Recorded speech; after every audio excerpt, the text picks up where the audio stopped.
Everyone knows Shrek, right? Big green ogre, lives in a swamp, kind of gross. From movies to memes, Shrek became a global icon, and depending on where you are in the world, Shrek hits a little different. In Japan, they made Shrek all kawaii, softer, cuter, like an anime character. They even sold Shrek face masks at beauty stores, only in Japan. And in Russia, well, Shrek memes got super deep and kind of depressing, like Shrek standing in a foggy swamp, questioning life itself.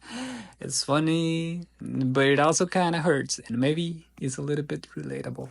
And in Brazil, Shrek's a party king. They throw these crazy Shrek raves, everyone dressed in green, dancing until sunrise. And in Mexico, well, we took Shrek to a whole other level, and we will talk about that later on the video. Across the board, everyone kinda agrees. Shrek 1, classic. Shrek 2, a masterpiece, arguably one of the best sequels ever made. Shrek 3, well, we don't really talk about Shrek 3. And Shrek 4, honestly, better than people remember. Low-key underrated. And now with Shrek 5 on the way, based on what we've seen so far, it's looking kinda scary. New art style, weird vibes. Fans are hyped, but also very nervous, and I am one of them. But honestly, no matter what happens with the new one, for a lot of us, especially in Mexico, Shrek already earned a place in our hearts a long time ago. When those first movies came out, I remember, it wasn't just a funny cartoon. It really meant something. Most animated movies back then were all perfect princesses and fairy tales that didn't really look like our lives, you know? But Shrek, he was stubborn, messy, loud, but he had a big heart, just like the tios and primos grew up with. Now let's talk about the whole squad. They all got a Mexican glow up. Shrek sounds like that sarcastic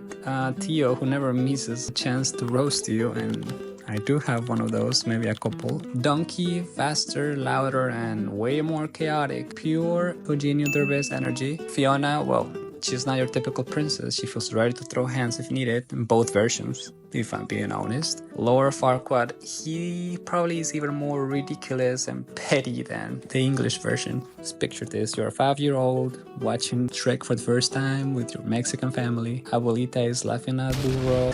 Your dad is pretending not to laugh when Donkey said something stupid. Your little cousin's running around quoting lines in Spanish. It wasn't just a movie, it was really part of growing up. In the Spanish dub, it was a masterpiece. Eugenio Derbez killed it as Donkey. It was fast, chaotic, hilarious. He made it feel like Shrek lived down the block, like he could pull up a carne asada with some caguamas and start roasting everybody. That's why we didn't just like Shrek in Mexico, we adopted him. Shrek became one of us. And if you grew up in Mexico back then, you know Shrek was everywhere. You see pirated DVDs at every tianguis, sometimes with the title spelled wrong, like Shrek or Shrek, but you still bought it for 20 pesos. Honestly, I remember the first time I watched the English dub version of Shrek. I could not believe my ears when I listened to Donkey not sing Mesa que Mazapava. That was really heartbreaking. And at every birthday party, you'd hear All Stars blasting right between El Tucanazo and Payaso de Rodeo. And in school, you and your friends would probably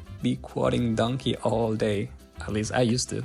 Point is, Shrek wasn't just a movie, it also became a part of the soundtrack as kids were growing up. Shrek didn't just visit Mexico, he moved in, got baptized, had a quinceañera, and never left. And in Tijuana, we have a real hero, Hugo Garcia, aka El Shrek de Tijuana. About a decade ago, Hugo was going through one of the hardest moments of his life. He lost his job, money was tight, and he needed any way to support his family. One day, almost as a joke, he painted himself green, threw on some makeshift Shrek ears, and went out into the streets. What started as a small hustle turned into something much bigger. People loved him, not just because he looked funny, but because he showed up with heart. He danced, he made people laugh, he took pictures with anyone who asked, and little by little, Hugo's Shrek became a symbol of hope. With the money he earned, Hugo didn't just support his own family. He started giving back to the community, raising money for shelters, buying toys for kids, even visiting hospitals to lift spirits. El Shrek de Tijuana reminds us that even in the toughest times, you can still choose joy, you can still choose community, and you can still choose to be someone's light. And just when you think it can't get better, we get Buchon Shrek.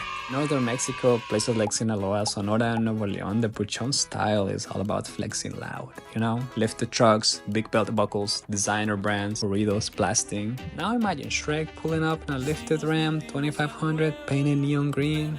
I don't know, blasting Fuerza Regida at full volume. Fiona, well, she's probably posing next to the truck for a selfie, rocking 7-inch acrylic nails that say Babe in rhinestones. And I believe the irony with Shrek Buchon memes is how they represent some sort of socio-economical class in Mexico. Because the joke isn't just that they are rich, the joke is that they wish they were rich. And that's what makes Buchon Shrek memes so powerful. They're funny, yeah, but they're also super honest about social aspirations in Mexico. It's about wanting more, about trying to look like you made it even if you're still stuck halfway.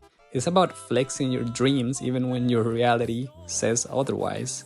He's every friend who dreams big, loves loud, flexes hard, and hopes tomorrow will be better. And we all have one of those. In Mexico, Shrek isn't just a character. Shrek is a community, Shrek is resilience, Shrek is puro corazón. So, gracias Hugo, gracias Shrek, and remember, in this life, mejor afuera que adentro.